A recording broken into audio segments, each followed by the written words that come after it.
नमस्कार दोस्तों, मैं दिव्यांशी गोड़ एक बार फिर हाजिर हूं एसबीटी न्यूज की खास खबरों के साथ। पेश है आज 17 जनवरी 2025 शुक्रवार शाम 7:15 बजे राजस्थान की बड़ी खबरें। राजस्थान सरकार ने किसानों के लिए एक बड़ा कदम उठाया है। राज्य में किसानों को रबी फसल के बीमा क्लेम का भुगतान किया जाएगा और ये राशि सीधे किसानों के बैंक खातों में ट्रांसफर की जाएगी। पिछले साल 2023-24 में कम बारिश और पाले के कारण रबी की फसलों को नुकसान हुआ था और इसको ध्यान में रखते हुए सरकार ने कुल 160 करोड़ रुपए का बीमा भुगतान स्वीकृत किया है। यह भुगतान फसल कटाई के प्रयोग के आधार पर किया जाएगा।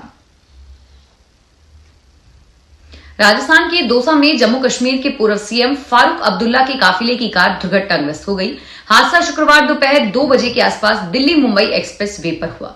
बताया जा रहा है कि नील गाय अचानक काफिले की कार के सामने आ गई और इससे एस्कॉर्ट कर रही दिल्ली पुलिस की कार क्षतिग्रस्त हो गई। टक्कर के कारण कार के सामने के दोनों एयरबैग खुल गए थे। फारूक अब्दुल्ला सुरक्षित हैं और वे अजमेर दरगाह जियारत करने जा रहे थे। एस्कॉर्ट कर रही कार सवार दिल्ली पुलिस के हेड कांस्टेबल पप्पू राम ने बताया कि दौसा थाने के भांडा रोड इंटरचेंज के पास अचानक पेड़ों में से नील गाय छलांग लगाकर निकली और हम कार में 4 लोग थे और अजमेर जा रहे थे। राजस्थान में बंपर तबादलों के दौर के बीच शिक्षा मंत्री ने शिक्षकों के ट्रांसफर को लेकर बड़ी घोषणा की है। शिक्षा मंत्री मदन दिलावर ने शुक्रवार को चित्तौड़गढ़ के सांवलियाजी में राजस्थान शिक्षक संघ के प्रदेश शैक्षिक सम्मेलन को संबोधित करते हुए कहा कि बोर्ड परीक्षाओं के बाद शिक्षकों के तबादले किए जाएंगे। और इसके बाद अब शिक्षा मंत्री दिलावर ने राजस्थान शिक्षक संघ के प्रदेश शैक्षणिक सम्मेलन में शिक्षकों के तबादले को लेकर कहा कि पहले विधानसभा, लोकसभा और उपचुनाव में व्यस्त थे। छात्र हितों को देखते हुए सरकार ट्रांसफर देगी। मैं आपको आश्वस्त करता हूं कि बोर्ड की परीक्षाओं के बाद तुरंत शिक्षकों के तबादले किए जाएंगे। राजस्थान के पूर्व मुख्यमंत्री अशोक गहलोत ने भाजपा और आरएस पर केंद्रीय एजेंसियों का दुरुपयोग करने का आरोप लगाते हुए तल्ख कमेंट किए हैं। गहलोत ने यूजीसी के नए ड्राफ्ट प्रावधानों पर सवाल उठाते हुए इन नियमों को उच्च शिक्षा को बर्बाद करने वाला बताया।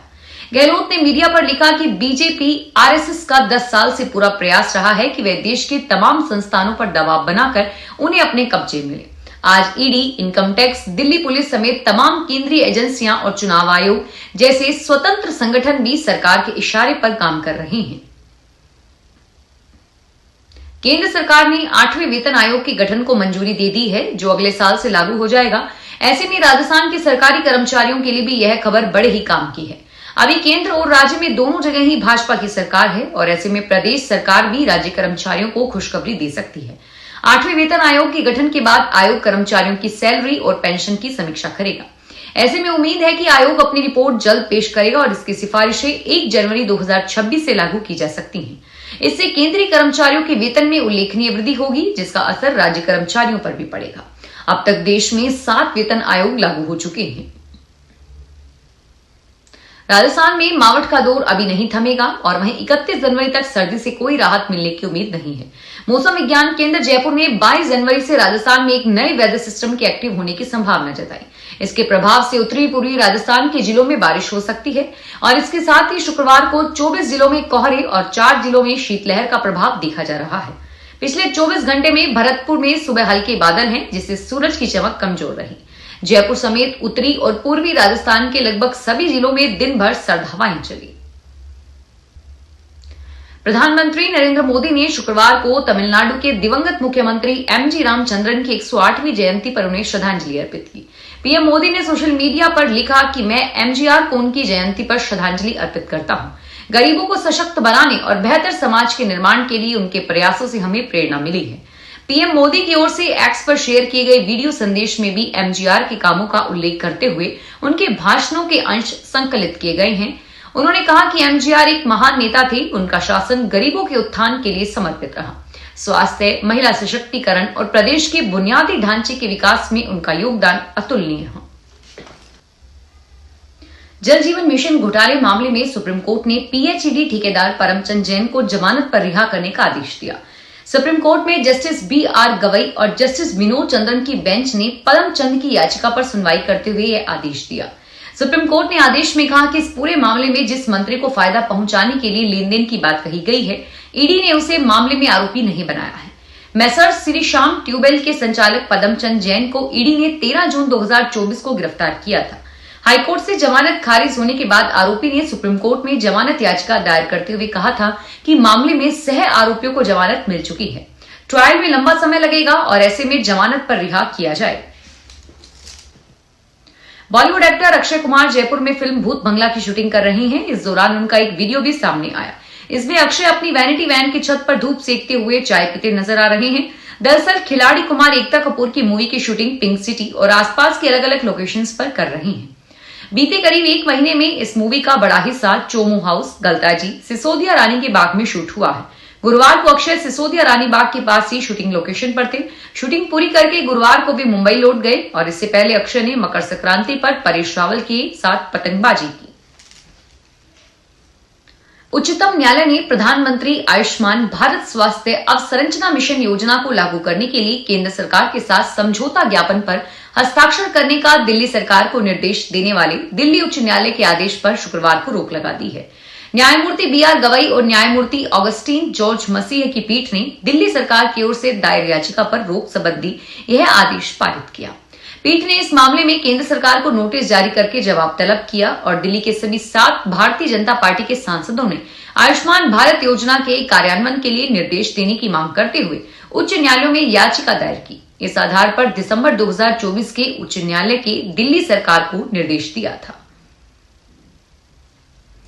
चूरू के सांसद राहुल कसवा ने शुक्रवार को रेलवे स्टेशन का निरीक्षण करके वहां चल रहे निर्माण कार्यों की समीक्षा की और निरीक्षण के दौरान कई खामियां सामने आने पर उन्होंने ADRM और स्टेशन अधीक्षक को सुधार के निर्देश दिए। सांसद ने बताया कि लोकसभा में 5 रेलवे स्टेशन को आदर्श स्टेशन के रूप में विकसित किया जा रहा है। चूरू स्टेशन की नई डिजाइन को लेकर उन्होंने नाराजगी जताई और कहा कि जनता की शिकायतों के अनुसार टॉयलेट का आकार बढ़ाया जाए और साथ ही फुट ओवर ब्रिज को चौड़ा और मजबूत बनाने के निर्देश दिए, क्योंकि ट्रेन आने के समय सैकड़ों यात्रियों का इस पर आवागमन होता है। दौसा जिला अस्पताल के प्रमुख चिकित्सा अधिकारी को 4.5 महीने के बाद एक बार फिर से बदल दिया गया है। चिकित्सा विभाग द्वारा जारी आदेश के अनुसार डॉक्टर RK मीणा नए PMO होगी। डॉक्टर मीणा पहले से ही जिला अस्पताल में वरिष्ठ फिजिशियन के रूप में पदस्थ थे। आदेश के तहत PMO का पदभार संभाल रहे डॉक्टर दीपक अब फिर से उप मुख्य चिकित्सा स्वास्थ्य अधिकारी हेल्थ का कार्य संभालेंगे। विभागीय सूत्रों की माने तो लंबे समय से जिला अस्पताल में कोई भी PMO लगातार 6 माह कार्यकाल भी पूरा नहीं कर पा रहा है। जयपुर विकास प्राधिकरण ने अवैध कॉलोनियों और अतिक्रमण के खिलाफ सख्त कार्रवाई की है। JDA ने जोन 5 to 13 में विभिन्न निर्माणों पर पीला पंजा चलाया है। जोन 5 में गोपालपुरा बाईपास के अवैध निर्माण को सील किया गया है। इसके अलावा जोन 12 में जेतपुरा फाटक के करीब 12 बीघा 3 अवैध कॉलोनियों को ध्वस्त किया गया है। जोन 13 में चोमू स्थित दूल्हा सिंह की ढानी में आम रास्ते पर करीब 1 किलोमीटर लंबे अतिक्रमण को मुक्त किया गया है। JDA ने 2024 में और 383 अवैध कॉलोनियों को ध्वस्त किया था। यह कार्रवाई JDA IG कैलाश चंद्र बिश्नोई की देखरेख में हुई है। कोटा यूनिवर्सिटी में ठेका कर्मियों ने समय पर वेतन और एरियर भुगतान की मांग को लेकर कार्य बहिष्कार रखा। ठेका कर्मी यूनिवर्सिटी के मेन गेट के बाहर धरने पर बैठ गए और फिर यूनिवर्सिटी प्रशासन के खिलाफ नारेबाजी की। ठेका कर्मी सुबह 10 से दोपहर 12 बजे प्रदर्शन करते रहे और बाद में यूनिवर्सिटी के आश्वासन पर ठेका कर्मी काम पर लौटे। कोटा यूनिवर्सिटी ठेका कर्मी संघ के महासचिव अजय प्रजापति ने यूनिवर्सिटी में 216 कार्मिक लगे हुए हैं जो अलग अलग डिपार्टमेंट में काम कर रहे हैं। हर महीने की 10 तारीख पर ठेका कर्मियों का वेतन भुगतान किया जाता है, लेकिन पिछले 7 महीने से समय पर वेतन भुगतान नहीं किया जा रहा। राजसमंद में विशेष सफाई अभियान को लेकर जिला कलेक्टर बाल मुकुंद असावा ने जिले के सभी आयुक्त और EO के लिए दिशा निर्देश जारी किए हैं, जिसके तहत अब सभी आयुक्त व EO अब सुबह शाम पालिका क्षेत्र में सफाई व्यवस्था का निरीक्षण करेंगे। कलेक्टर ने नगर परिषद सहित जिले की नगर पालिकाओं को विशेष स्वच्छता अभियान चलाकर जिले को और अधिक स्वच्छ और सुंदर बनाने के निर्देश दिए। जिले के नगरीय क्षेत्रों की सफाई व्यवस्था में खामियों को दूर करके व्यवस्था बेहतर करने की दिशा में उन्होंने सभी से लंबी चर्चा की और कई सुझाव लेकर निर्देश दिए। फिलहाल इस बुलेटिन में इतना ही और फिर हाजिर होंगे तमाम बड़ी खबरों के साथ। धन्यवाद।